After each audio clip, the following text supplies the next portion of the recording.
రకరకాల బాధలుంటాయి, రకరకాల సమస్యలు ఉంటాయి, చెప్పుకోలేనటువంటి వేదనలు, శోధనలు.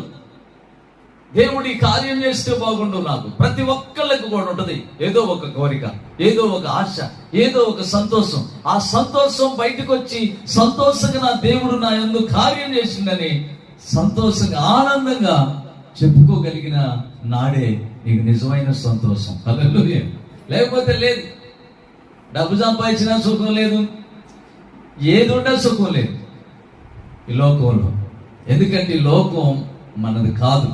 ఈ లోకంలో మనం సంతోషించటానికి, దేవుడు చేసిన కార్యాలను బట్టి మనం సంతోషిస్తూ దేవుని మార్గాల్లో నడుచుకుంటూ అనేకుల్ని మనం నడిపించడానికే మనం ఈ లోకంలో పుట్టాం. ఒక ఆయన అంటాడు, ఏమంటాడో తెలుసా? ఎందుకు మనం పుట్టిమయ్యా అంటే దేవుణ్ణి స్తుతించడానికే మనం పుట్టిమంట, దేవుణ్ణి ఘనపరచడానికే మనం